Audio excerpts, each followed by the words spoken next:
Excelentísimas autoridades, amigas, amigos, querido presidente de la Autoridad Portuaria de Castellón, le diré que, bueno, por cuestiones de agenda vamos a ser muy rigurosos en los tiempos. No queremos llevarle más tiempo del que estaba programado. También lo agradecerán todos ustedes. Arrancamos una nueva jornada empresarial con la que pretendemos saber más sobre el entorno económico en el que nos movemos.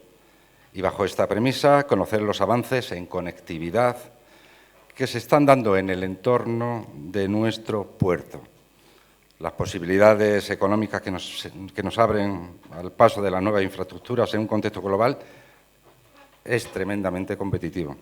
Quiero agradecer de manera especial el apoyo que nos presta la Autoridad Portuaria de Castellón y la estrecha colaboración de entidades como la Confederación de Empresarios de la Comunidad Valenciana y CaixaBank, a los que saludo desde este atril. Sin su participación, esta cita no sería posible. Antes de centrarnos en saber más sobre las conexiones viarias, ferroviarias y del proyecto Logistics, centrémonos en conocer el contexto económico general y para ello contamos con la presencia de un experto economista que nos enseñará cuestiones claves de economía. Le diré que doctor en Economía por la Universidad de Sevilla y catedrático de Economía de la Universidad Pablo de Olavide, atesora una larga trayectoria académica y sus trabajos de investigación se centran en el análisis de la competitividad empresarial y la creación de valor, el entorno macroeconómico y los cambios sociales. Algunos de ustedes le reconocerán, además, por su aparición en diferentes medios nacionales. Se trata de José María Oquín, quien, les confieso, por su siempre apretada agenda, ha tenido que cuadrar un auténtico Tetris para estar hoy aquí con nosotros. Muchas gracias, José María. Tienes la palabra.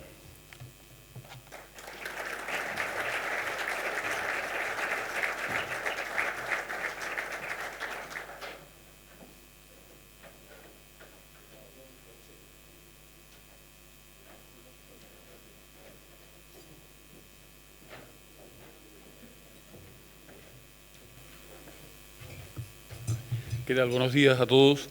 En primer lugar, agradecer la invitación, ¿no?, del periódico El Mediterráneo, de CaixaBank, del puerto de Castellón. Y si hay otros patrocinadores, pues igualmente, ¿no?, agradecerles que me hayan llamado y que me permitan hablar hoy con todos vosotros, ¿no?, en este rato, un poco para ver lo que nos está pasando y lo que nos puede pasar, ¿no?, que es un poco el tema de la charla, ¿no? Yo parto siempre de una idea que le llamo el círculo de viabilidad, ¿no? Las empresas viven como en un círculo, ¿no?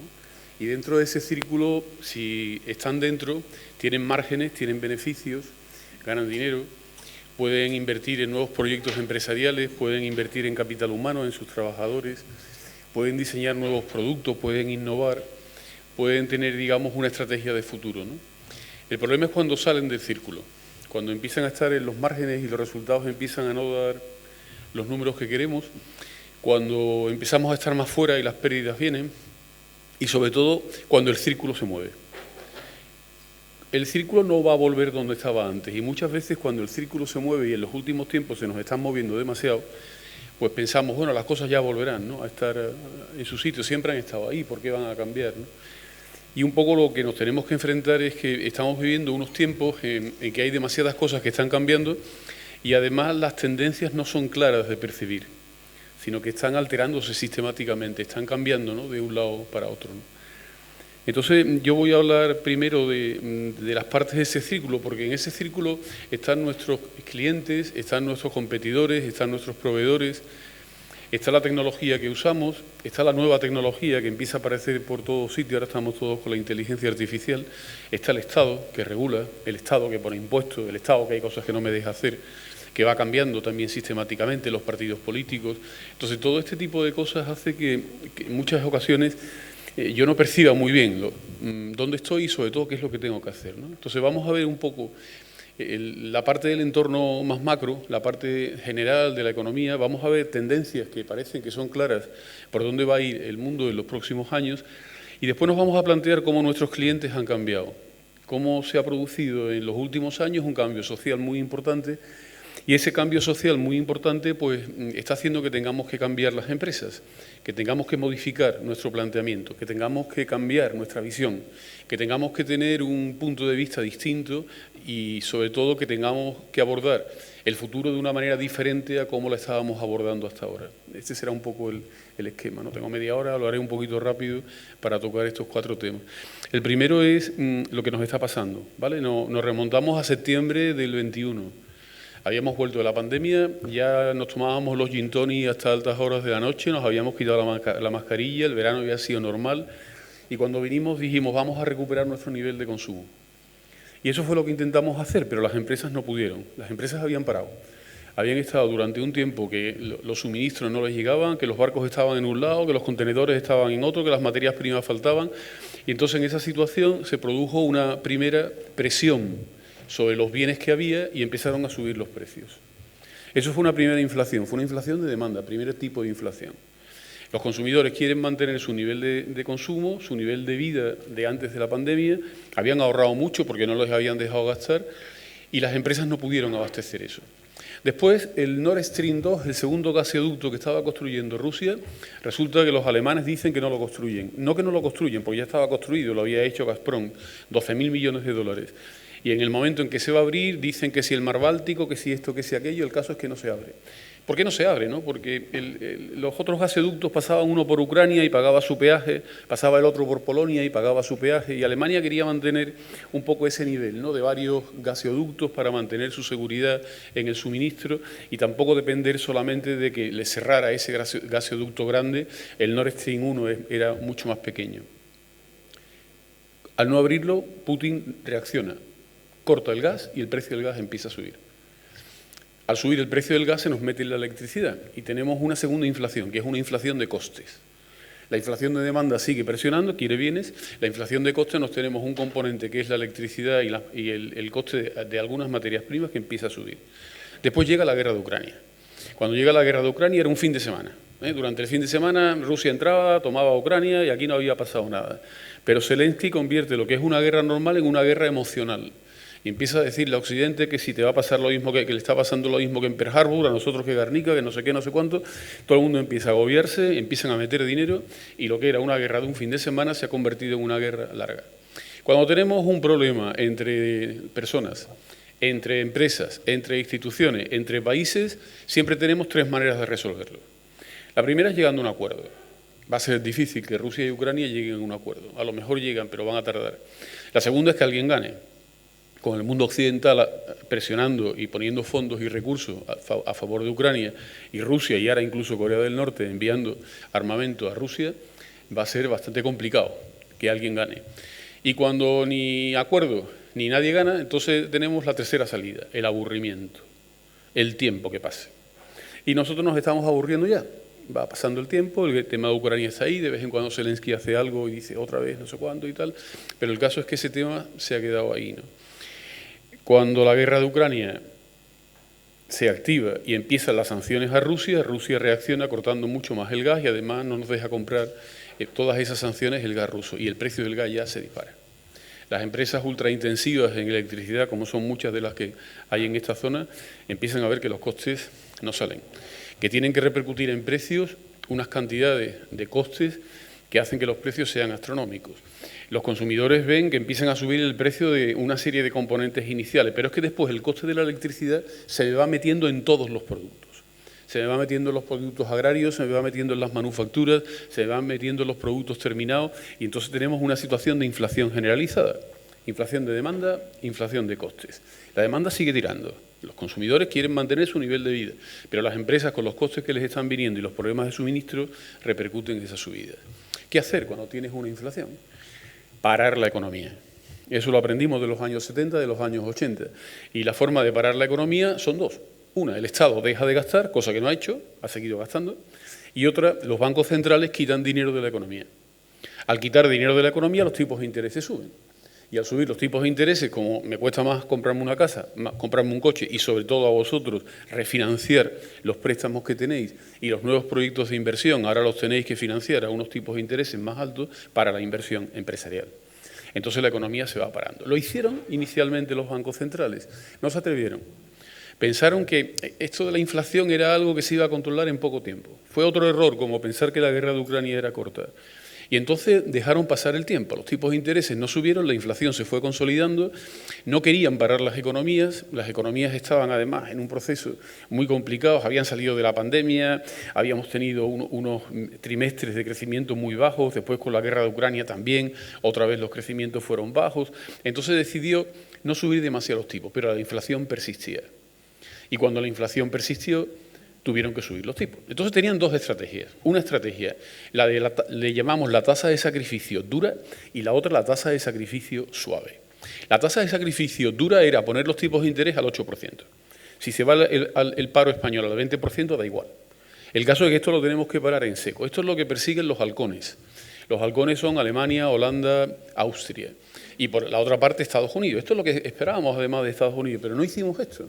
Lo que hicimos fue una tasa de sacrificio suave, subir poco a poco los tipos de interés, 0,25, 0,25, 0,5, lo hemos situado en el 4, el 5 en Estados Unidos y parece que de ahí el tema no va a cambiar. ¿Qué diferencia hay entre uno y otro? La tasa de sacrificio dura me para la inflación en un año, la otra me tarda 2, 3, 4. Entonces vamos a acabar con la inflación año 25, año 26. No podemos pensar que la vamos a tener controlada ya. Nosotros perseguimos los 3 doses. Crecer al 2%, con una inflación del 2% y con un tipo de interés del 2%. Los tipos de interés por debajo del 2% no van a aparecer más. Entonces, acostumbraros a esa tasa a la hora de ver vuestras tasas de retorno de la inversión, porque es lo que os va a costar la financiación un poco más, dependiendo de vuestra prima de riesgo particular empresarial, ¿no? Entonces, bueno, la economía fue cambiando poco a poco al subir los tipos de interés, la inflación se fue regulando, se fue controlando, pero la verdad es que unos trimestres sí y otros trimestres no. La economía europea se paró, pero no entró en recesión, quitando el caso de Alemania, que tuvo algún trimestre negativo, y España sigue creciendo. España es como si nos diera igual. Los consumidores españoles seguimos tirando, el turismo a toda pastilla. Lo que es el gasto público, seguimos gastando muchísimo, el Estado está ganando mucho peso en la economía, cada vez somos más una economía pública más que privada, estamos ya casi en el 50% del control del PIB. Cuando empezamos la pandemia estábamos en el 42% del PIB, lo controlaba el Estado, ahora controla casi el 50%. Tenemos por delante ya pocos países que controlen el Estado más, nos estamos convirtiendo en un país muy público, ¿no? Entonces, en la situación esta en la que nos encontramos, la economía sigue creciendo, y no parece que haya problemas. Alemania sí tiene problemas, porque el modelo alemán se ha roto por completo. El modelo alemán estaba basado en una energía barata y siempre disponible que tenían con el gas ruso, porque ellos no tienen nuclear, ni tampoco tienen sol. Tienen algo de viento, el carbón que no lo quieren usar, sobre todo de la Alemania del Este, y era casi imposible que ellos pudieran abastecerse propiamente sin la energía nuclear, que de otra forma, de todas maneras, la compraban de Francia, ¿no? Entonces, primer elemento, ahora ya no tienen una energía barata. Segundo elemento, su economía está basada en la exportación. Y el tema de Ucrania me ha dejado un problema colateral, y es que los países se han alineado. Entonces, en la alineación de países que se han ido produciendo, nos encontramos que el bloque occidental, que está compuesto por Europa, por Estados Unidos, por Australia, por Canadá, por Nueva Zelanda, ese va por un lado, y se está configurando ya otro, que es China, Rusia, India, Arabia Saudí y los países emergentes, que va por otro, que no aceptan eso del G7, que ese mundo de después de la Segunda Guerra Mundial, que estaba aparentemente muy bien organizado y controlado por el mundo occidental, les parece que son cosas de otra época. Y entonces ahí empiezan a aparecer las guerras comerciales. La última la tenemos con los vehículos. Ellos nos han intentado invadir con el coche eléctrico, le hemos puesto un arancel y los chinos han reaccionado diciendo, bueno, pues el cerdo no entra en China. Son listos. A nosotros que el coche entre o no entre, pues más o menos, hombre, la industria del automóvil lo puede notar, ¿no? Pero cuando tocas al sector de la agricultura, de los ganaderos y tal, esa gente pone los camiones en la calle y los tractores y montan un lío. Y entonces te enteras de lo que es el proteccionismo. El mundo en el que nosotros nos hemos movido es un mundo, y aquí hay una tendencia que no nos ha gustado. La globalización no nos ha gustado al mundo occidental. Los países emergentes han crecido mucho, pero nosotros no. Nos hemos quedado como estábamos. Hemos perdido nuestras manufacturas. Hemos perdido muchísimas industrias. Cosas que hacíamos aquí antes ya no las hacemos. Las hacen los chinos, se los compramos a ellos. Es verdad que tenemos productos baratos, pero a costa de que muchas personas han perdido sus puestos de trabajo o su manera de vivir. Y estas personas, si son mayores, ¿qué hacen? Votan Brexit, votan Trump, votan ultraderecha. Piden nacionalismo. ¿Y nacionalismo qué es? Proteccionismo. ¿Y proteccionismo qué son? Aranceles. Es decir, que por nuestra parte tenemos un motor. Y si son jóvenes, ¿qué hacen? Si son jóvenes, votan a la izquierda radical. 5 Estrellas, Podemos, Sumar. Entonces el mundo se va polarizando en el ámbito socialdemocrático en el que se mueve Europa y el resto de los países. Y eso lo hemos tenido en las elecciones estas que han venido, en las europeas, y lo vamos a seguir teniendo. Esa es otra tendencia. Vamos a un mundo dividido, un mundo en el que nos va a costar mucho trabajo encontrar puntos en común, en que siempre buscamos lo que nos divide y no lo que nos une. Y eso especialmente en un país como España, en que somos, entre comillas, tan pequeñamente diferentes, pues hace que muchas veces no podamos llegar a determinados acuerdos. Inflación de costes, inflación de demanda, pero tengo otro riesgo, la inflación que llamamos espiral inflacionista. Yo hasta hace unas semanas estaba tranquilo y decía, bueno, esto parece que más o menos está controlado, que la inflación va sistemáticamente bajando y más o menos la economía se va a ir ajustando y vamos a llegar a ese 2% final 2024, principio del 25. Pero está empezando a surgir la inflación que llamamos la espiral. ¿La espiral cuál es? Que los salarios empiezan a subir. ¿Por qué suben los salarios? Porque los trabajadores dicen, he perdido capacidad adquisitiva, la quiero recuperar. Los empresarios, una vez que pagan esos salarios más altos, repercuten en precios. Y al repercutir en precios volvemos a perder capacidad adquisitiva y otra vez vuelven a subir los salarios. Y al subir los salarios, otra vez vuelven a subir los precios. Alemania ha subido los salarios un 6,5. España un 5,4. Entonces, esta inflación que yo pensé que la íbamos a controlar, la impresión que tenemos ahora es que nos va a dar un poco de dolor de cabeza. Y si nos da dolor de cabeza y la inflación no la controlamos, el inicio del camino a bajar los tipos de interés me parece a mí que se ha terminado. Entonces, este es un tema preocupante. Yo creo que el Banco Central Europeo ha bajado los tipos de interés porque prometió que los iba a bajar, pero ya está arrepentido. Piensa que no los ha debido de bajar. Y ya ha dicho que seguramente el resto del año no lo va a bajar. Y Estados Unidos ha dicho que a lo mejor baja un poco a final de año. Los tipos de intereses, además, entre Estados Unidos y Europa, hay que moverlos con mucho cuidado. Porque imaginaros que Europa coge los tipos de intereses y los empieza a bajar y los Estados Unidos lo mantiene alto. ¿Qué ocurre? Todos los activos financieros, al bajar los tipos de intereses, van bajando sus rentabilidades porque sube el precio de esos activos. Entonces, nos encontramos con tipos de intereses bajos en Europa, tipos de intereses altos en Estados Unidos. Para los empresarios de Estados Unidos es malo, pero los fondos de inversión no lo ven así. Los fondos de inversión dicen a mí, me dan una rentabilidad baja en Europa, me dan una rentabilidad alta en Estados Unidos, me voy para Estados Unidos. Al irse para Estados Unidos, venden euros, compran dólares. Al comprar los dólares, el dólar se aprecia y el euro se deprecia. Para Estados Unidos es malo, porque exporta menos, pero para el mundo europeo es bueno, porque tenemos un euro más débil y a Alemania le va a venir bien para poder salir. Ahora mismo el Banco Central Europeo tiene el debate. Los españoles no pintamos nada. El Banco Central Europeo, lo que pase con España le da igual. Lo importante es lo que pasa con Alemania y con Francia. Si Francia necesita subir tipos o Alemania necesita subir tipos, lo hará. Y si necesita bajar tipos, lo hará. Entonces nosotros podemos ir contracorriente, estamos creciendo más que nadie. La economía española no va mal. ¿Por qué no va mal? Desde mi punto de vista, como los políticos están en sus tareas, disculpadme si hay políticos en la sala, como los políticos están en sus tareas, nosotros funcionamos bien y vamos haciendo cosas. Fue como cuando con Montoro estuvimos 4 años con el mismo presupuesto, la economía iba como un tiro. ¿Por qué? Pues nos dejan tranquilos. Entonces, siempre que nos dejen tranquilos, echamos nuestras horas, hacemos nuestras cosas, exportamos, buscamos nuevas líneas de negocio y vamos tirando. Pero claro, cuando empieza la regulación, a estar todo el día que si esto, que si aquello, a cambiar las normas, no sé cuánto, nos vuelve locos. Entonces, ahora mismo están en sus cosas. Vamos a ver a lo que llega con sus cosas. Así pues, ahí están las 3 inflaciones y las expectativas es que creo que la economía española va a seguir creciendo, los precios se van a controlar, pero vamos a tardar un poco más y las bajadas de tipos de interés es posible que se paren, dependiendo de esa espiral inflacionista, los datos que vayan arrojando. Segunda parte, tendencias. Hemos hablado de una de ellas, la globalización nos ha sentado mal. En esa globalización que nos ha sentado mal y el realineamiento en bloques, vamos a tener más proteccionismo. Esto es evidente. Entonces, las empresas exportadoras vamos a tener más dificultades, sobre todo cuando cambiamos de bloques. Si nuestros nicho de mercado son los países europeos, los países occidentales, vamos a vivir mejor. Si tenemos mucho en China o en Arabia Saudí o en una serie de países que estén por otro lado, ahí tenemos que tener mucho más cuidado y tenemos que posicionarnos de otra forma. Se va a producir una relocalización. Todas las empresas que hemos llevado fuera las vamos a traer dentro. La noticia de hoy de decir que todas las empresas en España que quieran poner un ERE tienen que avisar previamente no sé qué, no sé cuánto, es una mala noticia. El Gobierno no ha tenido visión del tema. Cuantos más requisitos le ponga a la gente para irse, más problemas le estás poniendo para que entren. Y ahora el movimiento no es de salida de empresas del mundo occidental, sino de llegada de empresas que se habían deslocalizado. Vamos a volver otra vez. Nos interesa que estén cerca, que los suministros lleguen. Yo no puedo parar otra vez la fábrica de Mercedes-Benz porque carezco de microchips que no me llegan de Taiwán. Y el tema de Taiwán está en el horizonte. Y el tema de Israel está en el horizonte. El tema de Israel, lo importante es que Irán no entre en la guerra. Todo el tema se debe a Irán y Arabia Saudí.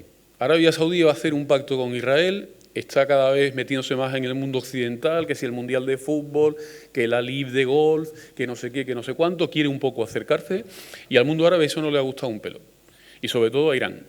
Y no le gusta un pelo y que hace fuerza que Hamás ataque a Israel. Cuando Hamás ataque a Israel, Arabia Saudí se tiene que realinear y tiene que ponerse en su mundo islámico. Y ya se ha parado ese proceso de occidentalización. Si Irán finalmente entra en la guerra, el petróleo se pone a $150 barril. Porque las sanciones que va a poner el mundo occidental es no comprar el petróleo iraní. Y van a ser 4 millones de barriles que van a salir del mercado todos los días. Entonces, esto nos va a meter otra vez en otra inflación de costes. Es verdad que el gas repercute mucho más en la electricidad que lo que es los combustibles líquidos del petróleo, pero nos vamos a meter otra vez en una situación complicada. Eso del círculo de viabilidad me lo va a cambiar. Tengo que estar atento, no puedo quedarme tranquilo. El mundo occidental, la globalización nos ha sentado mal. Vamos a ir a menos globalización, a más intento de control de Internet, a más intento de control de las cosas. Ese mundo de la globalización, además, nos ha dejado una cosa. Como nosotros no hemos crecido, nuestras rentas se han quedado más o menos iguales. Pero la gente que ha estado metida en tecnología ha visto subir su renta y tiene ahora mismo unos niveles de renta por habitante súper disparatados. Y eso ha provocado una enorme desigualdad. Entonces, esa desigualdad, vemos gente que vive de unas maneras absolutamente increíbles y los demás que estamos con el salario mínimo, con el doble del salario mínimo, con 3 veces el salario mínimo, pero que nuestras expectativas de subidas de salario no son alcanzar esos niveles de consumo tan grandes. Esto genera otro malestar, que siempre vamos a estar ahí. Por tanto, una cierta incertidumbre, un cierto malestar. Vayamos a la tercera parte. ¿Cómo hemos cambiado? Los clientes han cambiado, los consumidores han cambiado. Y para entenderlo tenemos que observar como 2 vectores que se han juntado. Cada uno venía por un lado, pero han coincidido. El primer vector es que nosotros vivíamos antes en el E1, espacio 1. El espacio 1 es la naturaleza, la playa, el campo, nosotros.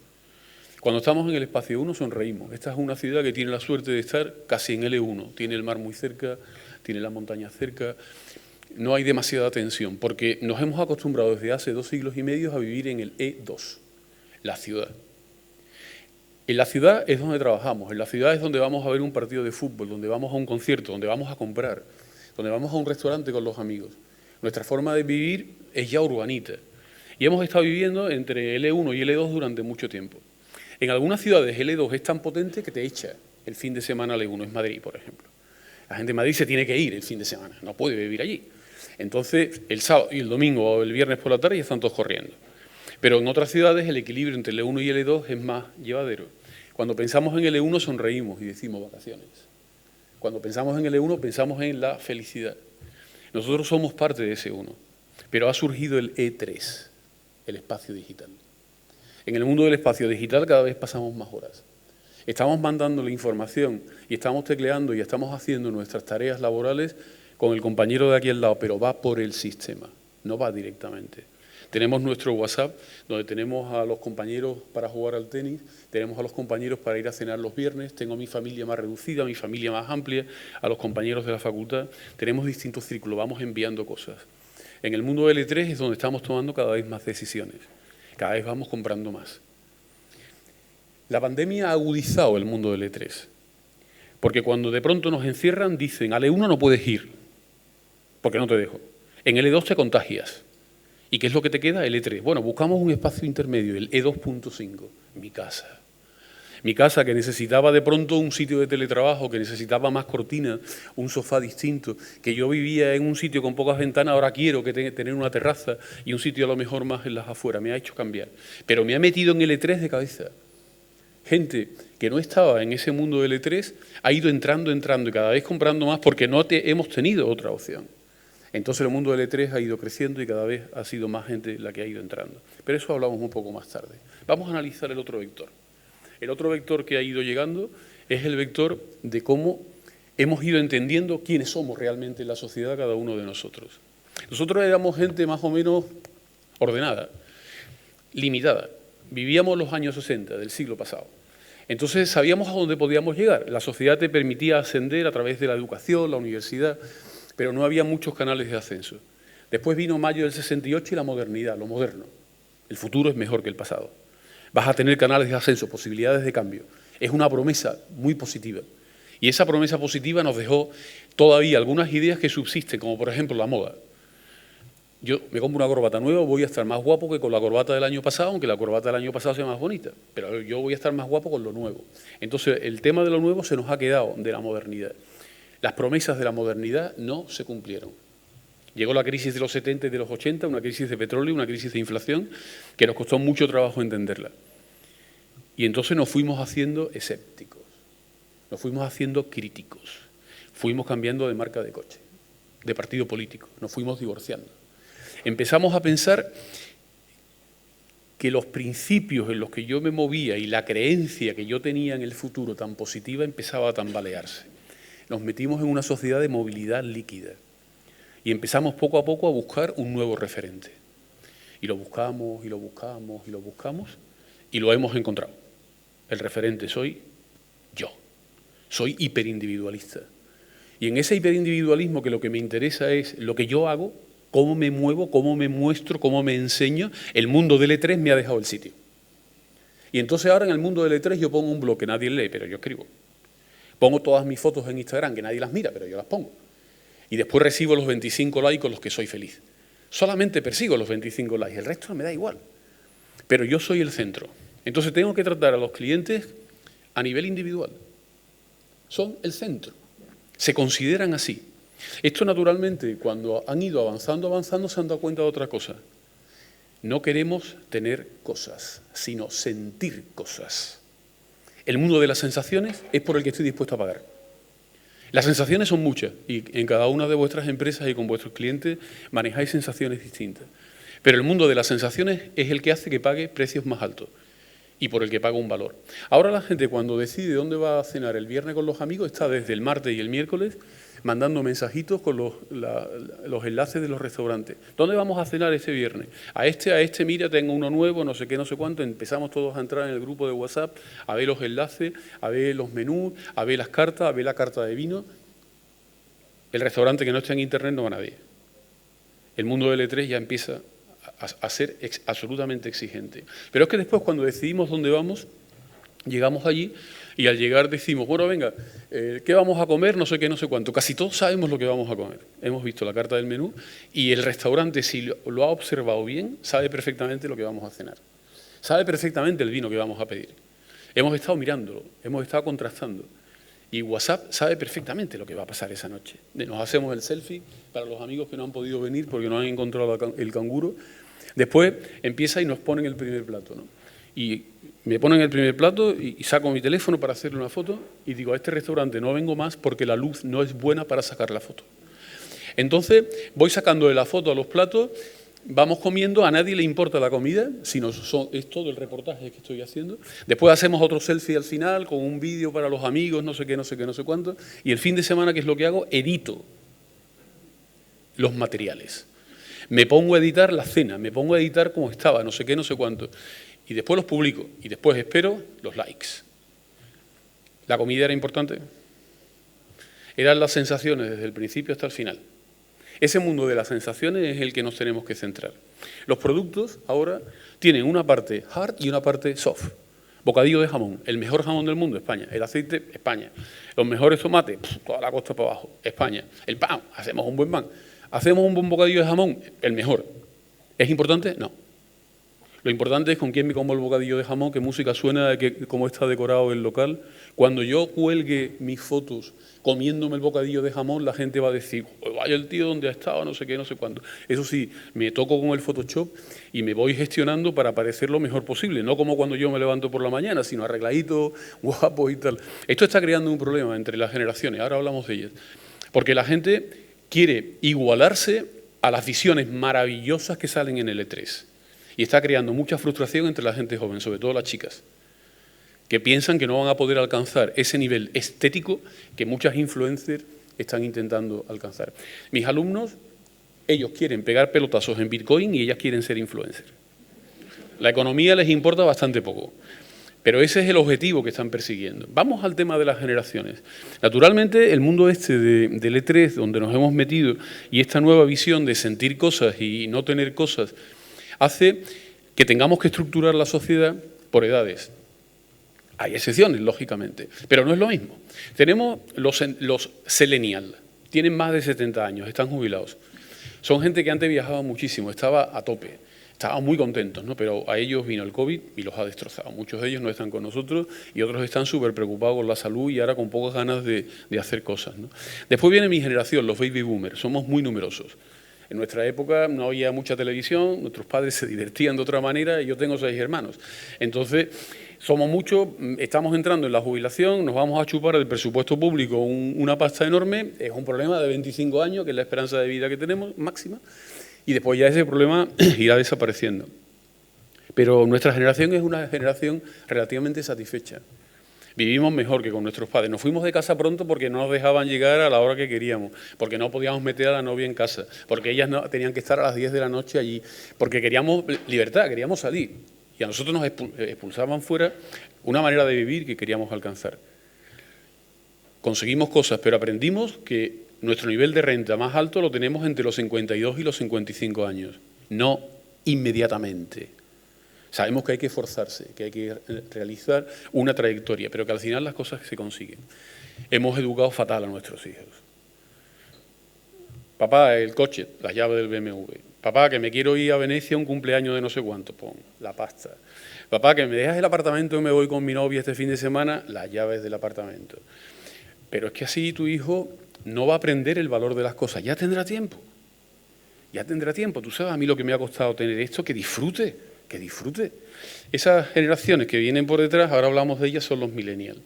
Nuestra generación de los baby boomers está satisfecha con lo conseguido, pero la han encerrado y no están dispuestas a que la encierren más. Y están todos los fines de semana dando vuelta por todos lados.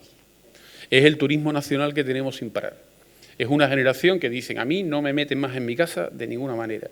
Y yo cervecitas, que viene la inflación, en vez de tomarme 3 cervecitas, me tomo una.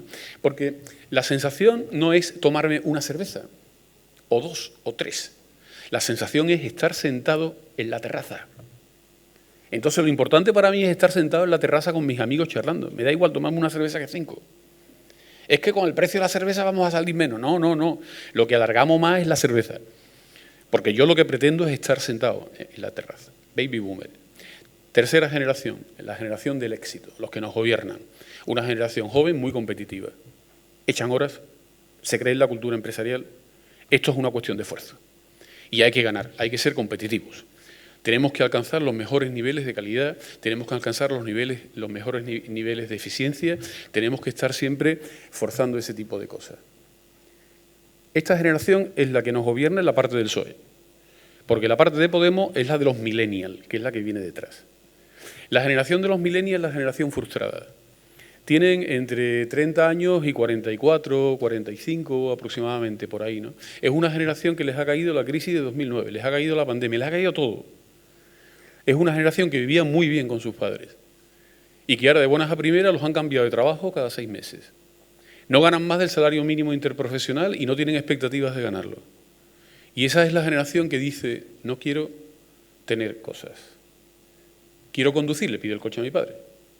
Quiero vivir en el centro de la ciudad, vivo con mis padres. Me caso, ni de casualidad, porque yo soy muy ahorrativo. Lo único que quiero es una buena conexión a Internet. ¿Y para qué quiero el dinero? Para viajar el fin de semana. Me voy a Filipinas, me voy a los sitios raros. ¿Y por qué me voy a los sitios raros? Porque quiero un selfie en el sitio ese en el que aparece un lago con una montaña detrás, que es donde me quiero hacer el selfie. ¿Y eso dónde está? Pues en Filipinas. Pues me voy a Filipinas. Eso es una cosa así, low cost, apartamentos turísticos, Ryanair, ese tipo de cosas. Pero en eso se gastan el dinero. Es una generación súper complicada. No quieren tener cosas, no se quieren casar, no quieren montar una familia, no quieren tener hijos. Solo los tienen cuando van formando pareja y ya por fin se han ido a vivir juntos, porque antes vivía cada uno con sus padres, y ya por fin ella dice, oye, quiero tener hijos. Y entonces en ese momento dice, bueno, pues nos casamos.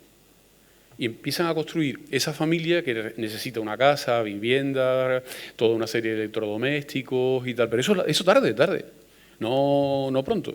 Eso va a tardar. Es una generación que a las 3 de la tarde en su casa. No pretendáis que estén echando horas extras y que encima no les paguéis. De ninguna manera. Es una generación que se va a casa porque a las 4 tiene la partida de PlayStation.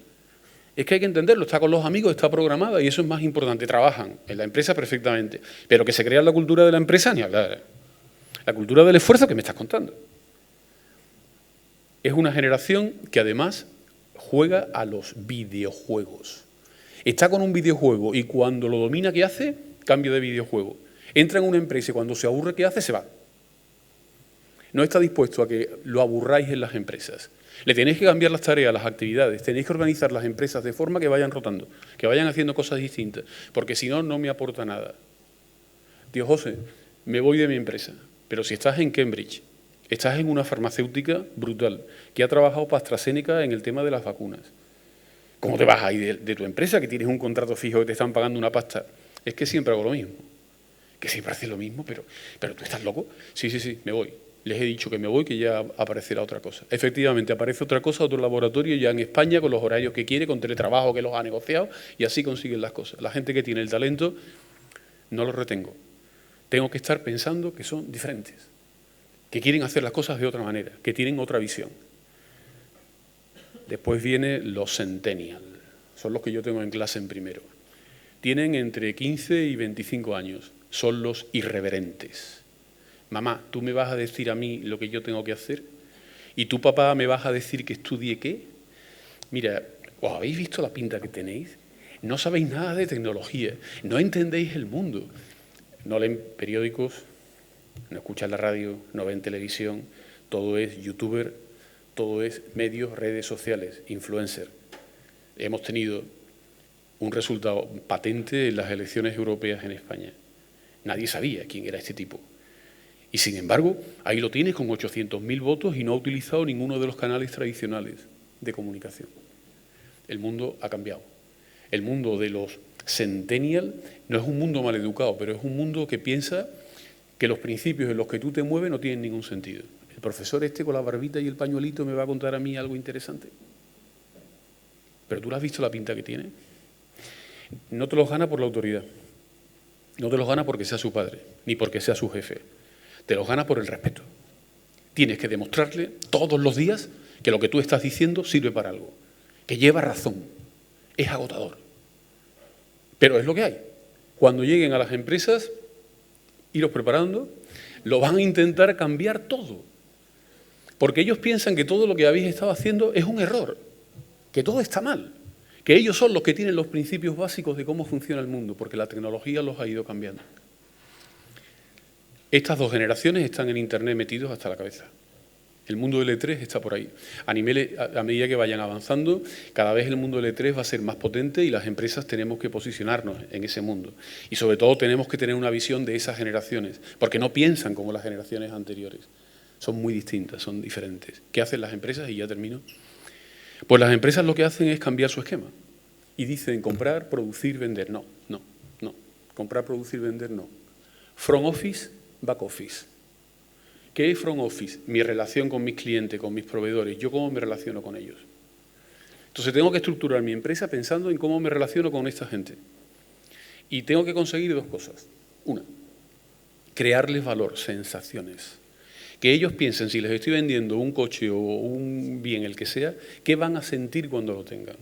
¿Qué van a sentir cuando se suban en él? ¿Qué van a sentir cuando estén sentados en ese sofá o en ese cuarto de baño de cerámica que han sido capaces de construir? Y segundo, me tienen que aportar datos. Tienen que venir datos que yo pueda analizar lo que quieren. Esta gente me dicen todo lo que a mí me hace falta saber. Yo no tengo prácticamente que innovar, no tengo prácticamente que decir voy a fabricar esto, voy a fabricar aquello. Si el front office lo construyo bien, en ese momento me están indicando perfectamente lo que yo quiero, lo que yo tengo que producir, lo que yo tengo que fabricar. Front office, por ahí, back office, mi empresa. Los recursos humanos, la tecnología, ahí ahora la inteligencia artificial me está entrando a saco. Antes me entró la industria 4.0 toda llena de sensores con un análisis de Big Data muy importante. Y yo tengo que ser capaz de analizar lo que me está pasando en la parte de detrás, en ese back office, y digo ahora que la inteligencia artificial me va a cambiar sobre todo lo que yo pensaba que eran trabajos necesarios. Ahora los trabajos necesarios son supervisar la inteligencia artificial. Ver que lo que está haciendo es correcto, no hacerlo. Entonces los trabajadores que yo tenía antes para hacer cosas no me van a ser útiles. Tienen que dar un salto más y yo tengo que formar a los trabajadores. No pensemos que la universidad o la formación profesional va a estar a ese nivel. No vamos a poder. No somos tan rápidos, no somos tan adaptativos. Tenéis que hacerlo vosotros. Tenéis que dedicar muchos recursos a esa formación. Back office, análisis de datos, Big Data, Industria 4.0, sensores, eficiencia. Y por el otro lado, front office, creación de valor, contacto con los clientes, contacto con los consumidores, que os dejen datos, que os digan lo que necesitan. Cuando juntáis el front office con el back office, eso es lo que llamamos la transformación digital. Es una visión. No es comprar, producir, vender. Es saber que tengo que estructurar mi empresa para saber lo que quieren mis clientes y lo que me están indicando, lo que me están diciendo con la navegación que van haciendo es lo que yo tengo que hacer, porque así no me equivoco. Círculo de viabilidad se va moviendo. Los factores del entorno van cambiando. Las grandes tendencias del mundo van cambiando. La sociedad ha cambiado un montón y yo me tengo que adaptar. Tengo que seguir ese círculo, tengo que ver los indicadores, tengo que ver las luces que se me van encendiendo día a día para saber por dónde va el mundo.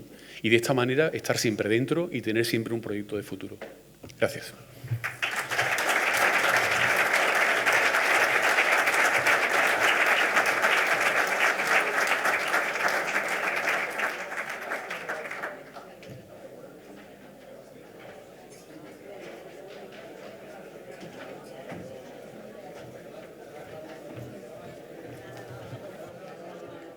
Gracias. Gracias. A continuación comienza la mesa redonda que bajo el título Nuevas infraestructuras al servicio de la comunidad portuaria reuniremos a tres relevantes voces que nos hablarán de la importancia del momento que vive el puerto de Castellón. Nos acompañan para esta mesa el director de la Autoridad Portuaria de Castellón, Manuel García, el comisionado del Corredor Mediterráneo, Josep Vicente Boira, y la directora general de Suardiaz Eslisa, Yolanda Atienza. Como moderador de la mesa contamos con Rafa Marín, que es nuestro coordinador de contenido editoriales del periódico Mediterráneo. Muchas gracias a todos. Buenos días. Gracias, Ángel, por la presentación. Muchas gracias, doctor José María, por esta ponencia tan interesante. Hemos estado todos tremendamente pendientes de todo lo que nos ha contado. Me parece que ha sido interesantísimo y estoy convencido de que también va a ser muy interesante esta mesa redonda sobre nuevas infraestructuras al servicio de la competitividad portuaria, además con estos ponentes con los que tenemos el placer de contar aquí esta mañana. Como ha comentado Ángel al principio de la sesión, vamos bastante pillados de tiempo, así que le pido a nuestros participantes en la reunión que sean lo más concisos posible. No se ahorren, desde luego, ningún dato ni ninguna cuestión que consideren relevante, pero voy a ir lanzándoles preguntas y, bueno, intentaremos ajustarnos lo máximo posible al timing que tenemos. Voy a empezar, de hecho, por Yolanda Atienzar, que es quien más problemas de agenda tiene esta mañana. Vamos a intentar que pueda llegar a tiempo al compromiso que tiene. Y para abrir el fuego le voy a preguntar, Yolanda, evidentemente vamos a hablar mucho durante esta mesa redonda de la estación intermodal de Castellón.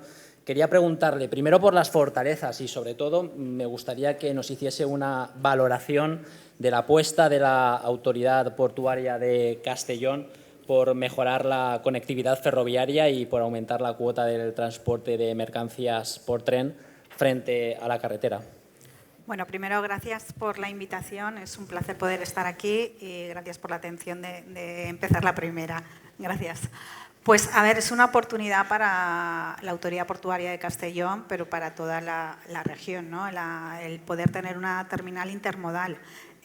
¿Por qué? Pues porque principalmente desde Barcelona hasta aquí, toda la zona del corredor, va a ser la primera terminal intermodal conectada al corredor, con lo cual no solo para el área de Castellón, sino para todo el área de influencia de su puerto, ¿no? Con lo cual yo creo que es una apuesta súper importante para todo el sector industrial y para toda su área de influencia.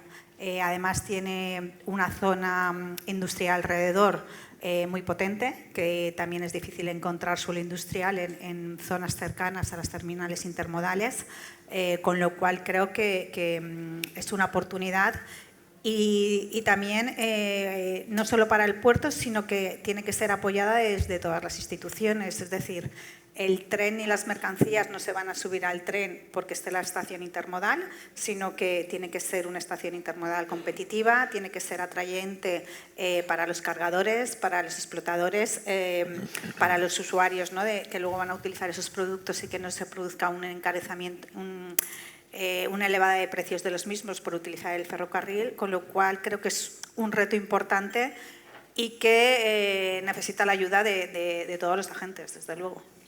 El doctor José María nos ha hecho antes una fotografía espectacular de la geopolítica mundial. Yo voy a reducir un poquito más aquí la cuestión preguntándole a Yolanda cómo se sitúa el sector ferroviario en España respecto de Europa.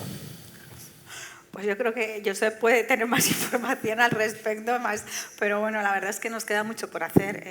A nivel europeo pues está el nivel de mercancías por ferrocarril en alrededor de un 18%, aquí estamos alrededor de un 4% y bajando, con lo cual el reto es mucho mayor y eso a pesar de los psicoincentivos que desde el año pasado y para este año se están poniendo para el sector ferroviario, pero aún así no acaba de despegar, con lo cual algo tenemos que estar haciendo que hay que mejorar, porque a pesar de tener esos ecoincentivos para el ferrocarril, la cuota no incrementa, ¿no? Entonces nos queda mucho trabajo por hacer. De hecho, al hilo de esto que comenta, adelanto una pregunta que tenía prevista para después. ¿Es competitivo a nivel de costes el transporte ferroviario de mercancías? A ver, es competitivo, depende de con qué lo compares, ¿vale? Es decir, ahí es necesarias pues, bueno, unas rotaciones altas, un volumen de carga disponible, pero tenemos que colaborar mucho con la carretera. Es decir, la carretera es el aliado del ferrocarril, sí o sí, y eso todavía pues no lo tenemos en nuestro tejido empresarial involucrado. Es decir, si tú lo vas a comparar con la carretera, pues muchas veces o para determinados trayectos no te va a ser competitivo, pero no porque el ferrocarril no sea competitivo, sino porque el precio de la carretera en determinadas circunstancias, por determinadas circunstancias también que tienen los transportistas, pues tienen que poner ese precio, pero es que necesitamos a la carretera, sí o sí, con lo cual el modelo de transporte desde mi punto de vista tiene que cambiar en el sentido de utilizar la carretera para trayectos cortos de acarreo en los que para ellos también es más competitivo, ¿vale? Y no trayectos más largos donde tenemos la dificultad de encontrar conductores también para el transporte por carretera, de los descansos, bastantes dificultades, con lo cual competitivo puede ser, sí, ¿vale? Pero necesitamos esas alianzas y esa colaboración para que sea competitivo para todos. Hemos escuchado en la ponencia anterior hablar de formación, de nuevas tecnologías, de digitalización, que son sin duda pilares fundamentales para el sector logístico y el transporte de mercancías. En este sentido, Yolanda, ¿en qué nivel nos encontramos ahora mismo? Pues la digitalización es otro de los puntos claves en los que necesitamos avanzar, que ya es verdad que hay determinados proyectos, como el proyecto Simple, que se está impulsando desde el Ministerio y para todo lo que es la cadena logística, en lo que vamos a tener que trabajar y poder involucrar a todos los agentes, tanto empresas, cargadores, empresas ferroviarias, terminales, puertos, necesitamos tener esa información porque nos va a simplificar muchísimo los procedimientos. En logística los procedimientos muchas veces pues, son complicados, la documentación pues, para cada medio de transporte es específica, las necesidades de tiempos y de entrega pues, cada vez son más cortas, con lo cual es fundamental disponer de esa información y estar todos conectados, ¿no? Entonces, es uno de los temas claves en los que tenemos que avanzar para integrar toda la cadena logística. Otro tema clave, en mi opinión, es el proceso de liberalización del transporte ferroviario de mercancías. Me gustaría conocer su valoración al respecto. Pues mira, yo desde que cuando entré en este sector, la liberalización se produjo en el año 2005, o sea, estamos casi a 20 años de ese proceso de liberalización. Inicialmente ha costado muchísimo, ¿vale? Es decir, el predominio en el caso de mercancías, de Renfe Mercancías, pues ha sido muy importante durante todo este proceso. Sí que es verdad que ahora estamos ya aproximadamente en el que el 50%, entre el 48% y el 50% de las mercancías que se mueven por tren ya lo hacen empresas privadas y no lo hace Renfe Mercancías, con lo cual vamos avanzando, pero estamos hablando de que después de 20 años todavía estamos a un nivel de liberalización que le falta recorrido. Está siendo muy lento. Agradecidísimo por la concisión, estamos cumpliendo el timing. Lanzo la última pregunta a modo de resumen. ¿Hay espacio para todos en el transporte de mercancías, para la carretera y para el tren? Sí, claro. Vamos a ver, el tren ni en el mejor de los sueños puede llegar a un nivel de carga ni de transporte del que tiene la carretera. Es decir, la carretera no va a desaparecer ni en el mejor de los sueños para los que estamos en el sector ferroviario, vamos, ni de casualidad. Es decir, no hay ni equipos, ni infraestructuras, ni instalaciones intermodales suficientes para sustituir la carretera, con lo cual es impensable pensar eso. Y es un error que realmente está, ¿no? Está ahí, pero que creo que no es real de ninguna de las maneras, ¿no? Entonces, la mejor opción es la colaboración, de manera que sea rentable y óptimo cada trayecto según el medio más adecuado para toda la cadena de suministro y para los usuarios de lo que es la logística. Agradecidísimo por estas respuestas. Le invito a quedarse hasta me cuando quedaré un pueda poquito más con el debate. Vamos a pasar con Manuel García, director de la Autoridad Portuaria de Castellón, y como he dicho antes, vamos a seguir hablando de la estación intermodal de Castellón. Y la pregunta, Manuel, bueno, varias preguntas en una. ¿En qué medida esta estación va a contribuir al crecimiento de tráficos en el puerto y qué le trasladan los responsables de este sector al respecto?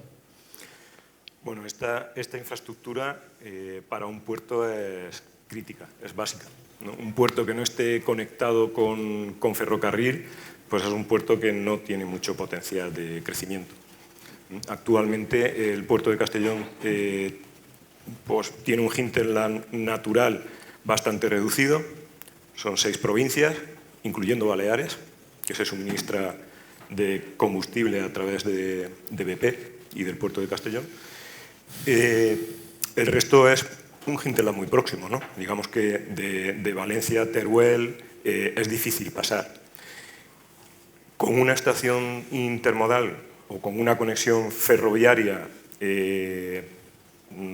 con ancho europeo o mixto, como la que vamos a tener, nos va a permitir ampliar ese hinterland natural pues, de 6 a 26 provincias, que sería llegar hasta Madrid, y subir, digamos que ese hinterland natural pasaría a concentrar pues, de un 10% del PIB de España a un 46, casi 47% del PIB. Entonces, pues bueno, la pregunta, si la hacemos al revés, en coste de oportunidad, es sin la conexión ferroviaria, sin esa estación intermodal, pues el puerto podría crecer.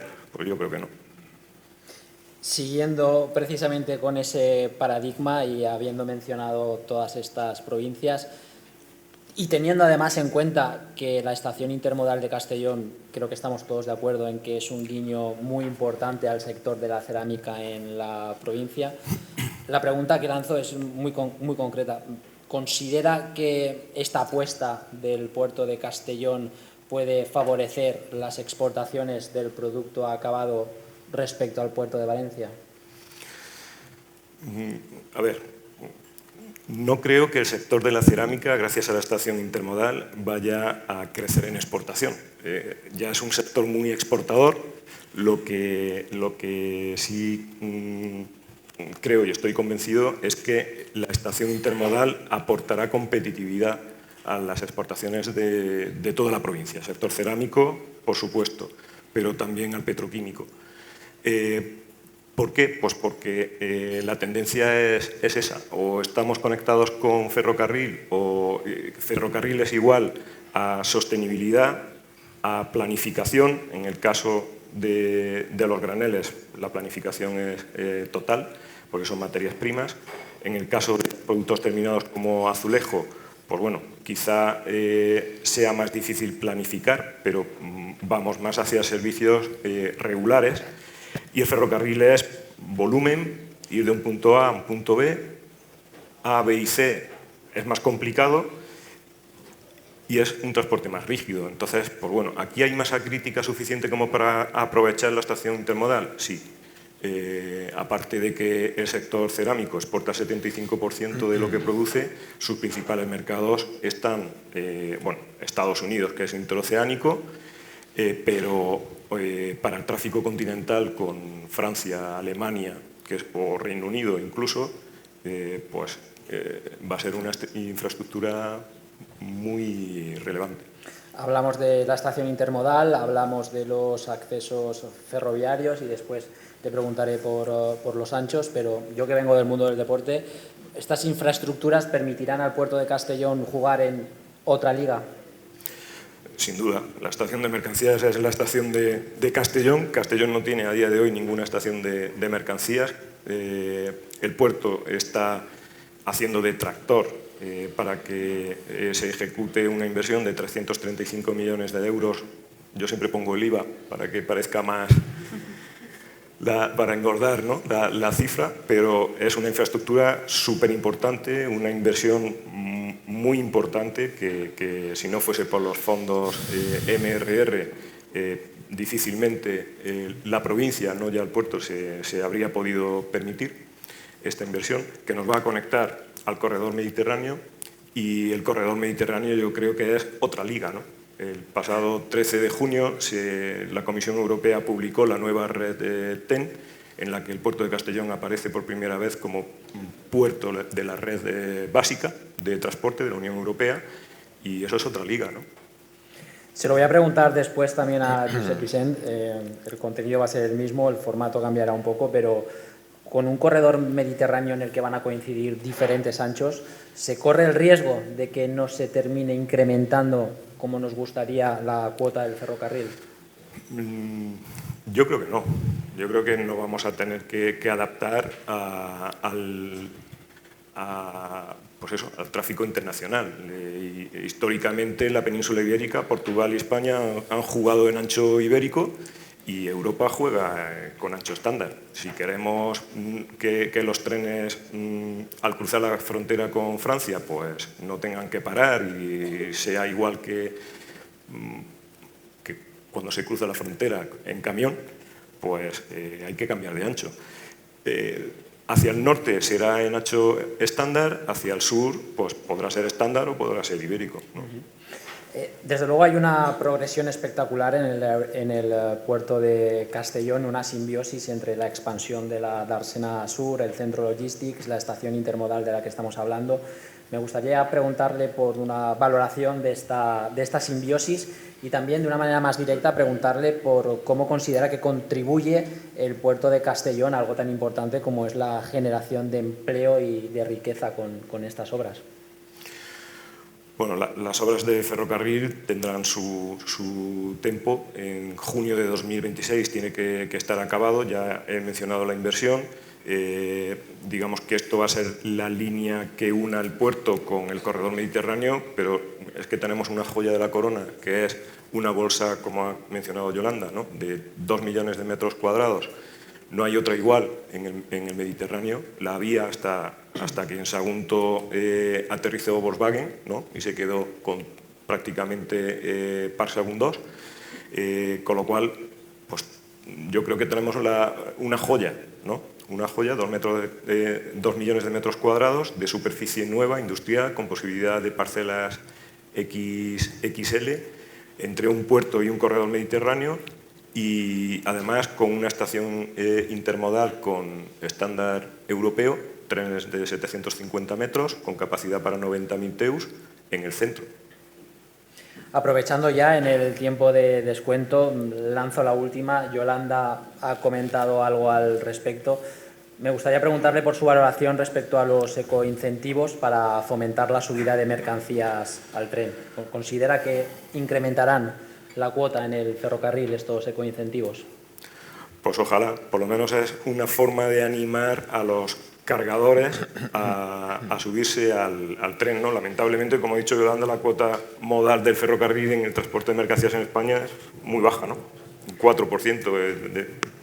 En Europa, como ha mencionado ella, es un 18% de media, pero debemos de aspirar a países como Alemania, por ejemplo, o puertos como Hamburgo o Bremen, que tienen más de un 50% de cuota de mercado en ferroviario, ¿no?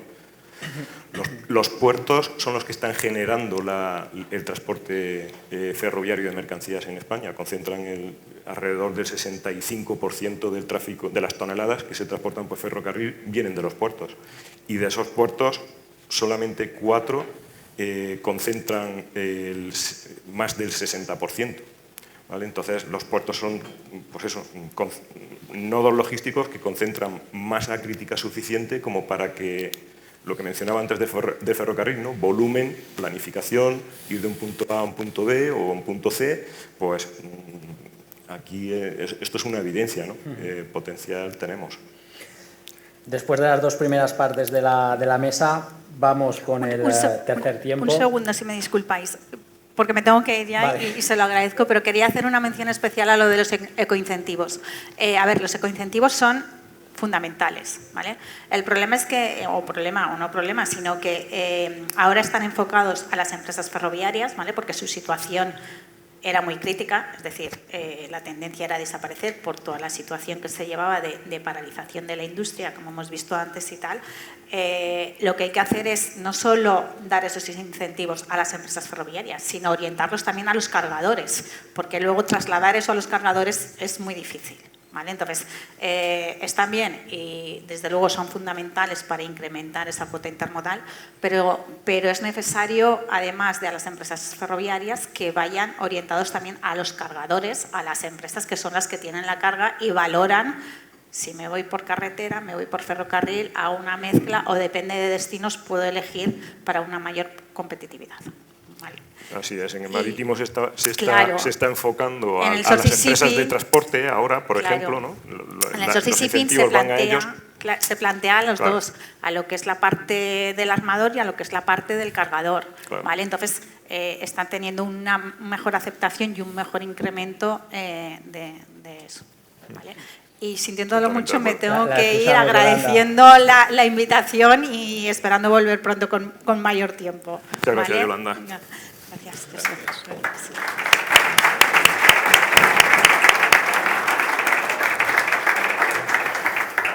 Bueno, le damos las gracias a Yolanda por esta bola extra respecto a la última pregunta y vamos, como decía, después de las dos primeras partes al tercer tiempo, que también es siempre sustancioso en el deporte, con el comisionado del Corredor Mediterráneo, Josep Vicent Boira.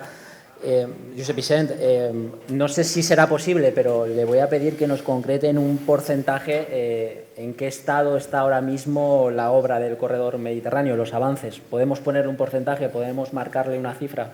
Sí, buenos días a todos. Gracias al Puerto Castellón por invitarme y a Mediterráneo también por invitarme a participar hoy aquí. Antes que contestar a esa pregunta, que la voy a contestar, desde luego sí que quiero trasladar a todos ustedes la importancia de las redes transeuropeas de transporte. Yo creo que este es el marco donde vamos a jugar. Y como muy bien decías, creo que todo el mundo debería leer el nuevo reglamento de la Red Transeuropea de Transportes y la filosofía que hay detrás de esto.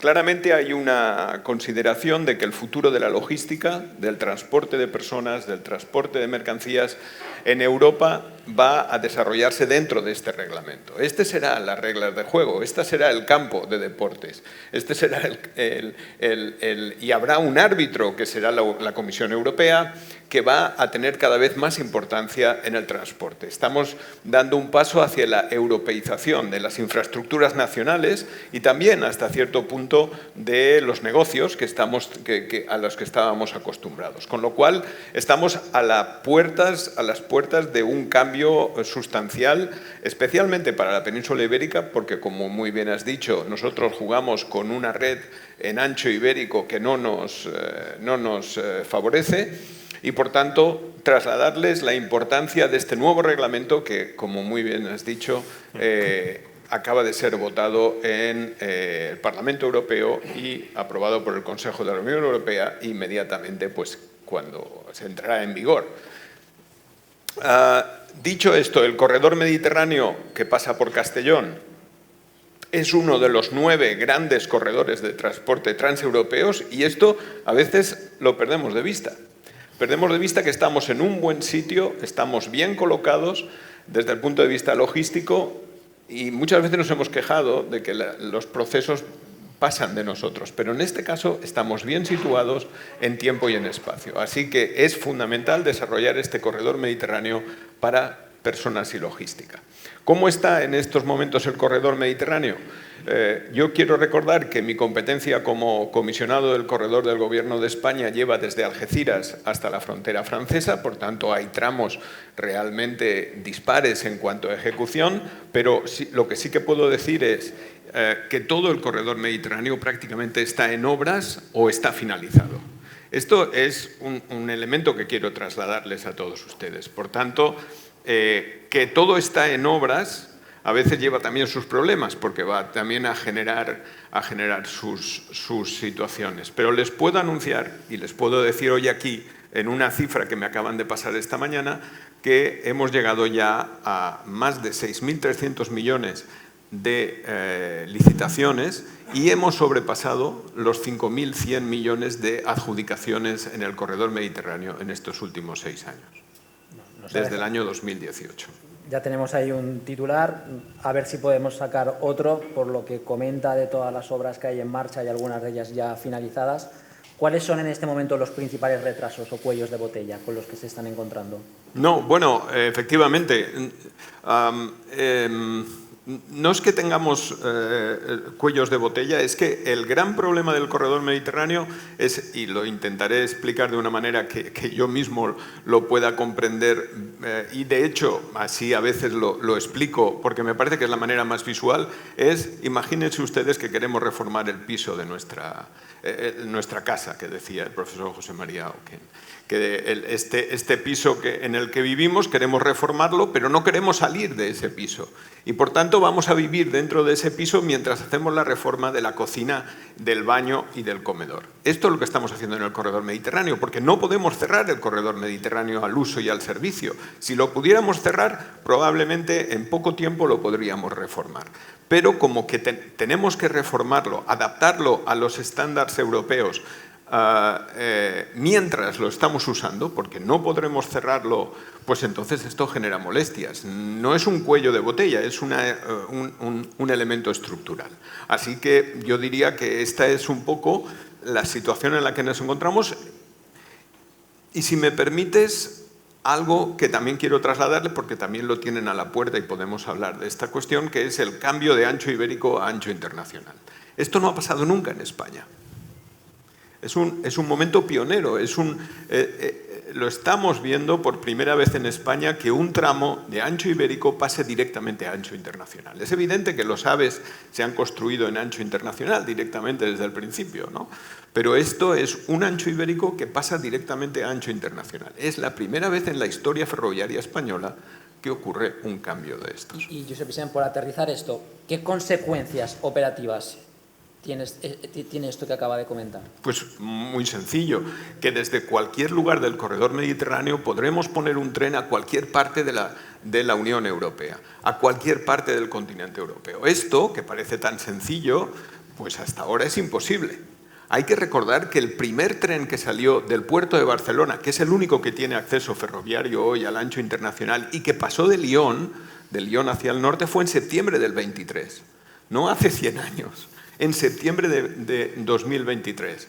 Esto que pasó en el puerto de Barcelona, nosotros lo estamos bajando al puerto de Tarragona, al puerto de Castellón, al puerto de Valencia, al puerto de Alicante, etcétera, hasta llegar al puerto de Algeciras. Para que cualquier tren, cualquier negocio logístico que quiera salir de un puerto, por ejemplo, o de una estación intermodal, pueda llegar a cualquier lugar de la Unión Europea sin intercambio de tren, sin cambio de ejes, sin transbordo de mercancías o sin problemas de ningún tipo. No llevo pinganillo, pero si lo tuviera estoy convencido de que Ángel me estaría recordando que vamos muy apretados de tiempo y que hay que terminar.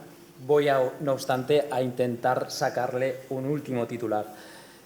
¿Nos daría una fecha de finalización para el tramo Castellón-Valencia? Sí, porque yo creo que a Castellón en estos momentos le interesan dos cosas. Digamos, el tramo de Castellón hacia el norte y el tramo de Castellón hacia el sur. Y yo creo que en este sentido les puedo dar algunas buenas noticias. De Castellón hacia el sur, las obras terminarán este año, 2024.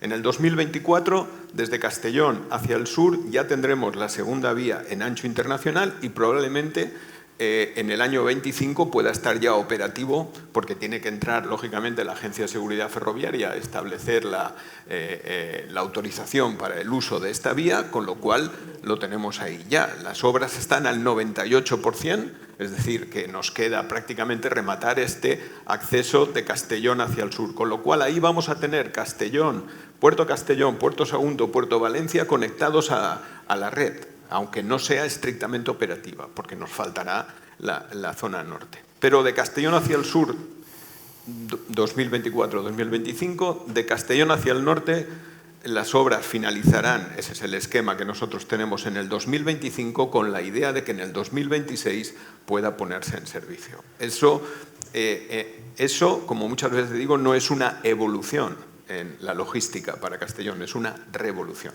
Pues con ese gran titular dejamos la mesa en lo alto. Nos hemos pasado un poquito, Ángel, pero bueno, yo creo que ha valido mucho la pena el debate que hemos tenido.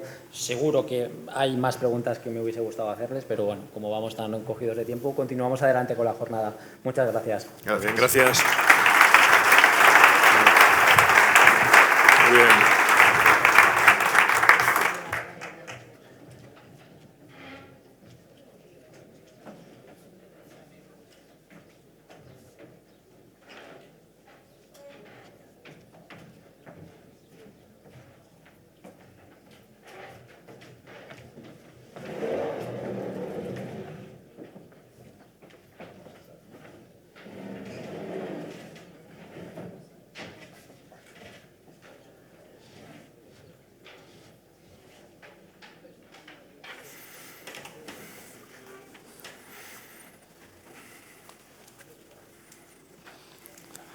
Bueno, no sé si se me oye ahora.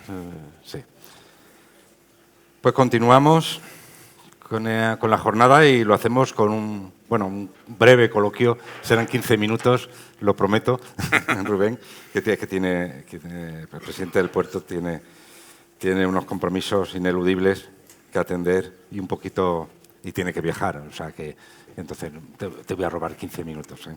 Bueno, realmente lo que quiero es conocer un poquito todo lo que se ha venido hablando aquí, pero sobre todo, bueno, como hemos visto que nuevamente el puerto, en la portada, lo estamos viendo en la portada de nuestro periódico, que vuelve a ocupar parte de nuestros de nuestro medio, y lo hace con buenas noticias. El incremento en lo que va de año es de un 56% en los tráficos de mercancías. Enhorabuena por eso, pues, esa buena evolución. Y no voy a extenderme más. Yo lo que quiero que me plantearte una cuestión que ya Manuel ha hablado de ello, que es el objetivo del puerto de convertirse en la plataforma portuaria del arco mediterráneo con mayor superficie disponible para la instalación de empresas. Háblame de esa cuestión. Sí, bueno, en primer lugar, muy buenos días a todos y gracias por su presencia. Gracias también al ponente, al profesor José María, por su excelente ponencia y a los miembros de la mesa anterior, porque yo creo que han dejado un nivel bastante alto y sobre todo jugoso para el periódico. Pues efectivamente, en este momento, además del corredor del que estábamos hablando antes, una de los pilares fundamentales y de los platos fuertes que tiene el puerto es que somos el puerto que dispone de más superficie de todo el arco mediterráneo. Tener superficie a disposición, pues lógicamente lo que significa es posibilidad de crecimiento, mucha más competitividad y por lo tanto un crecimiento clarísimo, ¿no?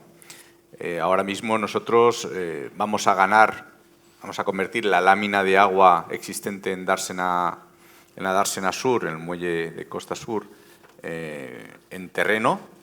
Eso aproximadamente nos dará unos 420-450.000 metros cuadrados más, que unido a la pastilla que tiene detrás, pues bueno, al final hay unos 550.000 metros cuadrados que podemos poner en disposición del mercado y eso nos da pues un crecimiento bastante grande. Y esos proyectos, se suma al proyecto de espacio en segunda línea, como lo que viene impulsando el Ayuntamiento de Castellón de Logistics. ¿Qué supone esta simbiosis para el puerto? Sí, bueno, yo creo que nunca mejor está puesta a disposición de terreno de logística ha llegado, ¿no? Porque unido al crecimiento que estaba hablando yo, y si lo unimos con Logistics, pues lógicamente el crecimiento de la provincia es tremendo. Nosotros como puerto, como plataforma logística de la provincia de Castellón, porque muchas veces se nos etiqueta como por el puerto de Castellón, que efectivamente lo somos, pero somos la plataforma logística de la provincia de Castellón. Nosotros nos enteramos de lo que ocurre aproximadamente con una cierta antelación, ¿no?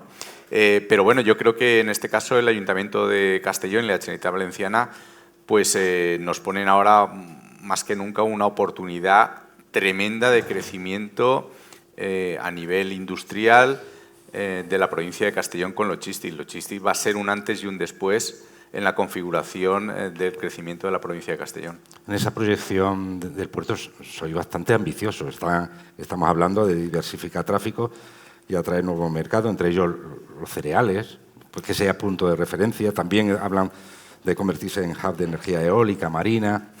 Sí, efectivamente. Nosotros, a la hora de plantearnos qué es lo que podemos hacer o dónde podemos crecer, lógicamente podíamos seguir haciendo lo mismo, ¿vale? Que está muy bien, pero también es verdad, y lo hemos vivido ya en el pasado, que la enorme dependencia que hay con el sector cerámico pues provoca pues, situaciones como la que hemos vivido en 2023, ¿no? Que una caída tremenda del sector cerámico pues va compasada de una caída también buena del puerto de Castellón. Prácticamente estuvimos balanceados en el mismo porcentaje, alrededor del 20 y tantos % cayó el sector y lo mismo caímos nosotros en tráfico.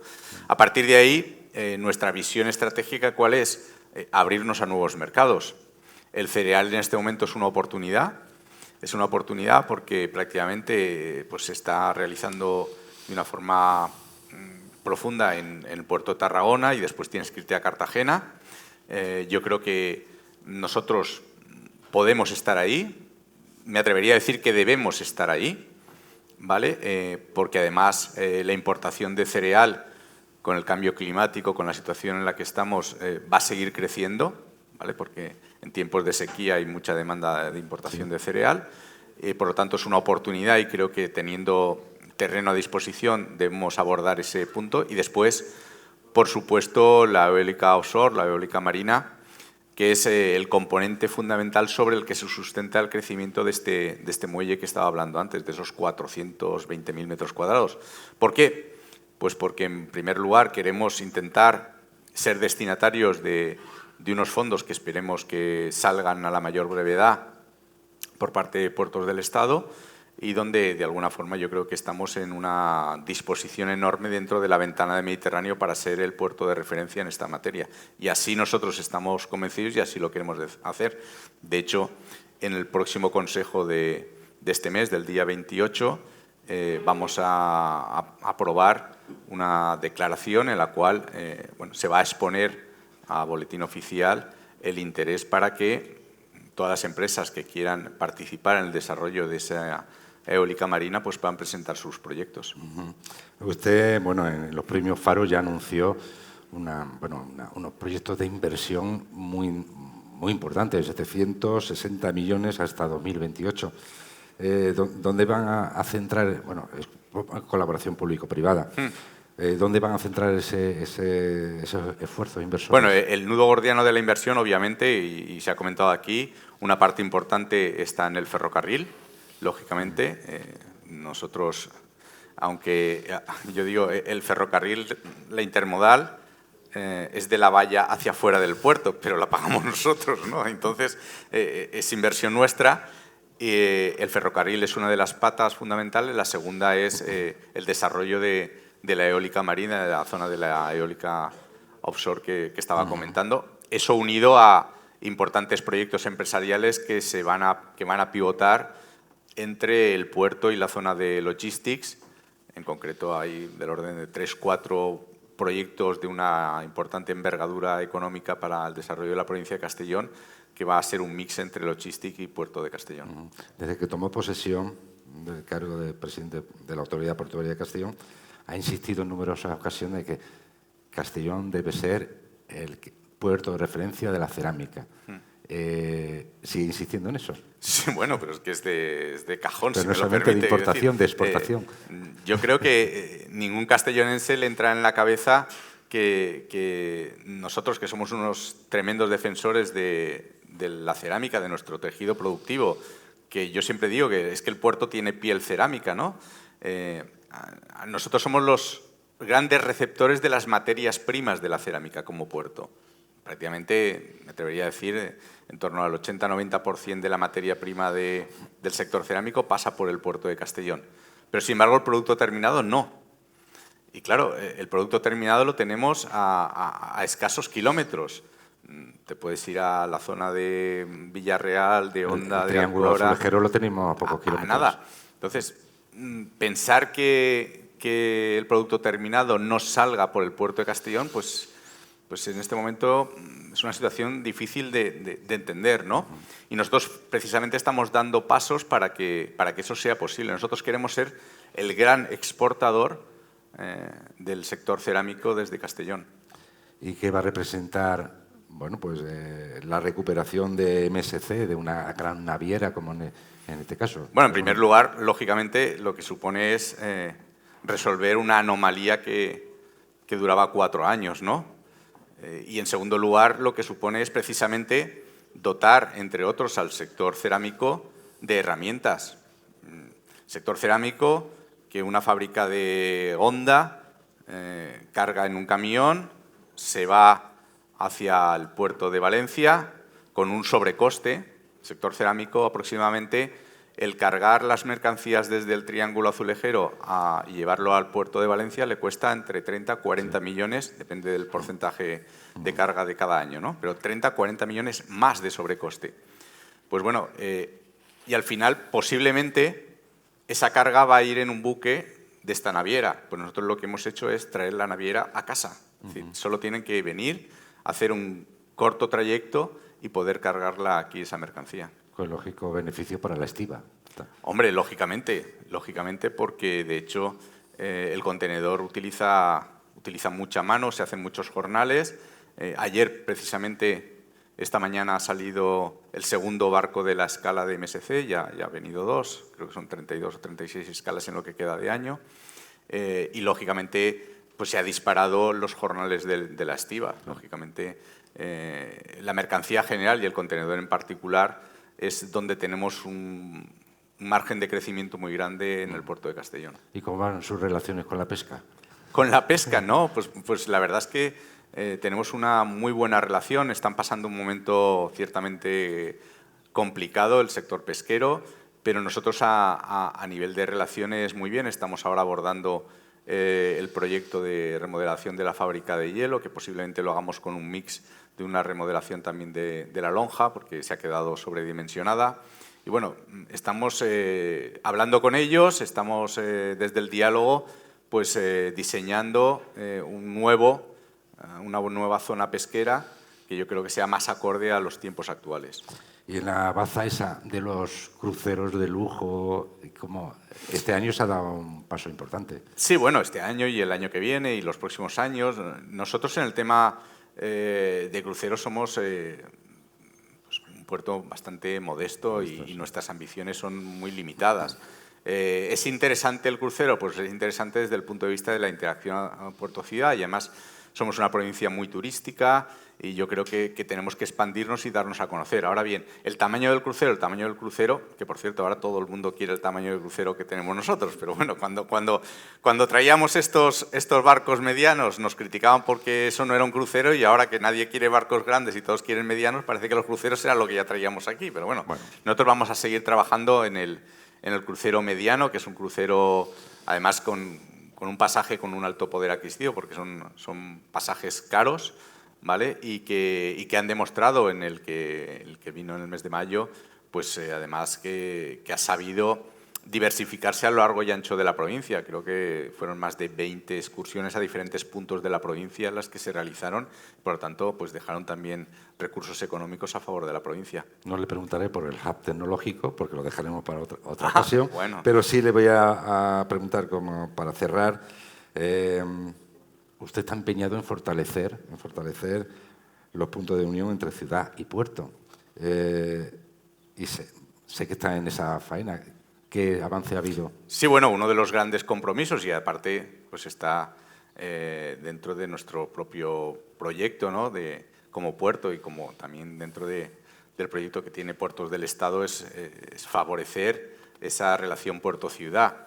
El hub tecnológico, por tanto, también forma parte de esa interacción puerto-ciudad, como lo es el desarrollo de la zona pesquera, como lo está siendo la remodelación de toda esta avenida que de la acera hacia adentro pertenece al puerto de Castellón. Estamos ahora acabando también con la rotonda que hay delante de la autoridad portuaria. Bueno, en definitiva lo que estamos es, de alguna forma, reconstruyendo pues, aquellas zonas que con el paso del tiempo pues, se habían deteriorado y que necesitaban pues, de eso. Junto a eso, otra de las cuestiones a futuro un poco más largo, es la instalación de la autoridad portuaria en el edificio que era de la comandancia, que fue adquirido con anterioridad a mi llegada y que nosotros hemos ya finalizado el proyecto de obra y, por lo tanto, bueno, a partir de ahí, pues cuando haya disposición presupuestaria para ello, lo acometeremos, porque en este momento, para nosotros, el desarrollo interno del puerto y el ferrocarril son dos instrumentos que son innegociables y en los que vamos a volcar todos los recursos. Pues puntualidad británica. 11 horas, que era la hora en punto que teníamos el compromiso. Rubén, presidente del puerto de Castellón, muchísimas gracias. Pues gracias a vosotros. Les deseo un buen viaje, buena estancia ahí donde va ahora y que sea lo más productiva posible. Muchísimas gracias. Ahora, a continuación, le voy a dejar con el concejal de Economía y Hacienda del Ayuntamiento de Castellón, Juan Carlos Redondo. Mientras nosotros nos quitamos estos aparatejos, puede ir subiendo y vamos acelerando.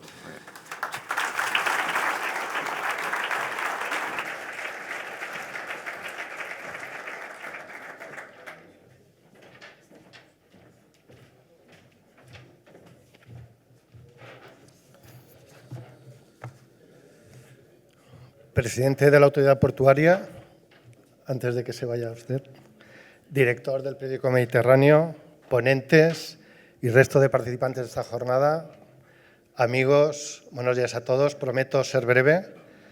Sí me gustaría iniciar mi intervención dándole la enhorabuena al catedrático José María Oquín, La verdad es que es un lujo tenerlo aquí y poder haber asistido a esta lección magistral. Muchísimas gracias. La ciudad de Castellón tiene en su puerto uno de los mayores, si no el más importante de sus aliados.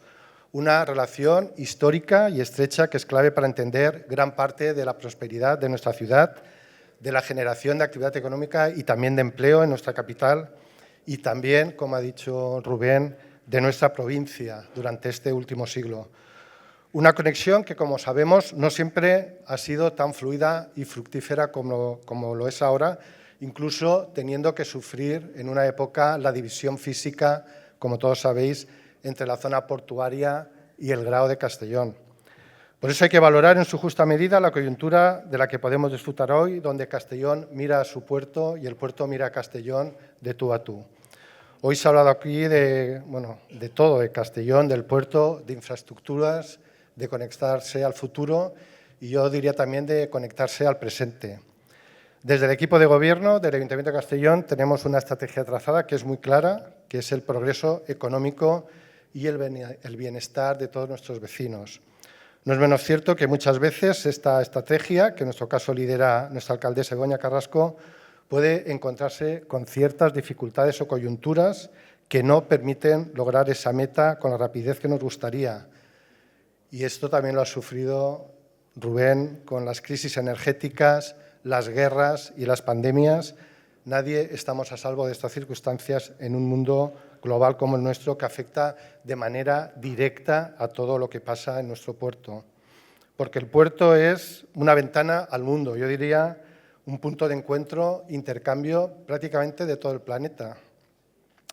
Y para sumar más oportunidades, más intercambio y puntos de encuentro, podríamos hablar también, que ya se ha hablado aquí, de la plataforma Logistics. Sus más de 1,7 millones de metros cuadrados son ya un antes y un después para la actividad industrial de Castellón en la Comunitat Valenciana y también diríamos que a nivel nacional, siendo, como ya se ha recordado aquí, la pastilla más extensa de suelo industrial de todo el arco mediterráneo, 1,7 millones de metros cuadrados. Logistics va a revolucionar la industria de Castellón, pero no solo eso, sino que va a permitir la diversificación de nuestra economía. Como ha dicho Rubén, diversificar significa asegurar un mejor porvenir, en nuestro caso. Está ideado Logistics especialmente para atraer a grandes empresas, tanto del sector energético como del sector logístico, y que lo hagan en grandes parcelas y contando con todas las facilidades para asegurar su implantación y desarrollo. Favorecer la implantación de nuevas empresas, como dice nuestra alcaldesa, poner la alfombra roja a todo el que venga a invertir, a generar actividad y empleo a nuestra ciudad. Pero es que además también queremos multiplicar el efecto de la puesta en marcha de Logistics a través de su coordinación con la estación modal y los accesos sur al puerto. La situación estratégica de esta plataforma entre la segunda y la tercera ciudad española, junto al puerto y junto al polígono del Serrallo, una de las zonas industriales históricas, son motivos más que suficientes para apostar por el futuro de esta zona. Con Logistics, además, Castellón refuerza su capitalidad y se convierte en referencia como un nuevo polo de generación de oportunidades. Y en Castellón hemos visto que cuando la industria, en este caso la industria cerámica, tira de la economía, el conjunto de la sociedad funciona. Pero sí que es verdad que cuando la cerámica se resfría, pues estornudamos todos. Un clúster cerámico que no se podría entender, por otro lado, sin el propio puerto como plataforma de entrada de materias primas y salida de cerámica castellonense hacia todo el mundo. Es importante, y hay que repetirlo, estar conectados por tierra, mar y aire, porque todas las vías cuentan y todas las conexiones suman. Y mirar al futuro es también la apuesta por otros sectores como el tecnológico, del que se ha hablado aquí, que gracias al puerto de Castellón va a ser protagonista también y que desde el Ayuntamiento mostramos nuestro apoyo. Gracias a la Generalitat Valenciana, a través de la Consellería de Innovación y gracias al puerto, el Grau, este Moll de Costa, acogerá un hub tecnológico que se va a convertir en un polo de atracción de empresas, startups y profesionales de la tecnología. De la mano de la Asociación de Empresas Tecnológicas de Castellón, SAISATEC, que genera 20.000 puestos de trabajo estables y que además son trabajos de gran cualificación. como nos gusta decir a este equipo de gobierno, la mejor política social es el empleo. Con Salsatec y otras entidades como la Confederación Empresarial de Comunitat Valenciana, la CEF, que también está hoy presente aquí, tenemos la suerte de trabajar codo a codo en otras iniciativas como son los cursos de formación y la formación a la carta para que los trabajadores puedan recibir esa formación que no consiguen por otras vías. A pesar de que la formación universitaria es importante, nos encontramos que a la hora de incorporarse al mercado laboral les falta formación en ciertas competencias que nosotros vamos a intentar cubrirlas a través de este proyecto de formación a la carta, donde son las propias empresas las que van a diseñar el currículum formativo de los alumnos y en el que se comprometen en este proyecto a insertar laboralmente al menos el 50% de los alumnos, con lo cual es una iniciativa que está teniendo muchísimo éxito. Desde el equipo de gobierno apostamos también por esta conexión que pone en valor la formación y la retención del talento. No puede ser que estemos invirtiendo en nuestros jóvenes y que luego se vayan a trabajar fuera. Porque cuidamos lo pequeño y pensamos en grande, no nos importa decir que este nuevo hub se puede convertir en el Silicon Valley del Mediterráneo. Hoy también, gracias a la Generalitat y al puerto, empresas multinacionales presentan grandes apuestas, como en su día lo hizo BP, convirtiendo en Castellón en la capital del clúster del hidrógeno con 2.000 millones de euros de inversión y que supondrá la creación de más de 5.000 nuevos puestos de trabajo. Y en este punto sí que me gustaría agradecer el esfuerzo realizado por la Consellería de Medio Ambiente, Agua, Infraestructuras y Territorio, con Salomé Pradas al frente, porque la consellera Salomé Pradas ha sido y es una de las personas que más ha trabajado para que Castellón se convierta en un polo de atracción industrial de primer orden. Además, este foro vuelve a ser un buen lugar para reclamar la materialización del corredor mediterráneo, una reivindicación del tejido socioeconómico, no solo castellonense, sino casi que podríamos decir de la mitad de la población de España. Moviliza el 66% del PIB europeo y si contamos la línea que conectaría Algeciras con Estocolmo. La instalación del tercer hilo ferroviario dejó a Castellón en situación de inferioridad y lo que iba a ser una solución rápida se ha eternizado causando molestias durante muchos años. No es admisible que se tarde en tren lo mismo de Castellón a Valencia que de Valencia a Madrid. No es admisible. Así que en Castellón decimos bien alto y bien claro sí al corredor mediterráneo. Por todo lo expuesto aquí esta mañana, las conexiones de infraestructuras de comunicación de todo tipo son claves para el futuro de Castellón. La nueva zona Logistics y la ciudad de Castellón van a verse conectadas y trabajando codo a codo. Un Logistics que nos va a conectar al futuro de nuestra ciudad, gracias a Port Castellón y a su fundación, al periódico Mediterráneo, a la Confederación Empresarial de la Comunitat Valenciana, a CaixaBank y a todas las personas que han colaborado para hacer posible este encuentro empresarial. Gracias por apostar juntos por el futuro de Castellón.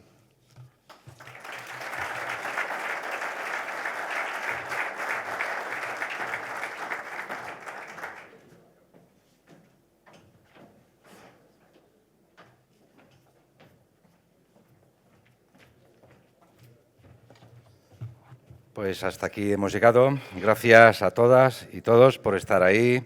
Y les invito a la próxima edición de la Jornada Empresariales del Mediterráneo. Seguro que volveremos a hablar de economía, de mucha economía y de las grandes posibilidades de crecimiento que tienen unas infraestructuras portuarias que son un auténtico trampolín para nuestro crecimiento y bienestar. Además, les señalo, la semana que viene el Grupo Prensa Ibérica celebra su primer foro económico y social del Mediterráneo.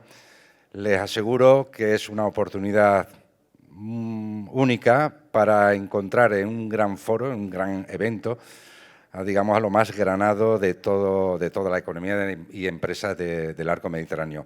Ahí en ese foro el periódico Mediterráneo ha tenido un protagonismo porque hemos llevado las conclusiones de todo lo que tiene que ver con la nueva energía para la industria. Ahí hemos reunido en un consejo a 19 expertos de todo el arco mediterráneo. Hemos expuesto aquí en esta misma sala unas conclusiones que ya se conocen y ahora, bueno, pues en este foro vamos a a diseminar, vamos a difundir ante ese gran público. Hay representación de todas las comunidades autónomas, de todo el empresariado del arco mediterráneo español.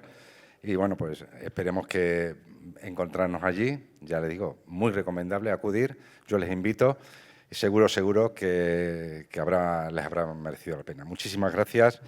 Pasen un buen verano y disfruten del sol que siempre nos acompaña en este emblemático rincón de nuestro mar Mediterráneo. Muchísimas gracias.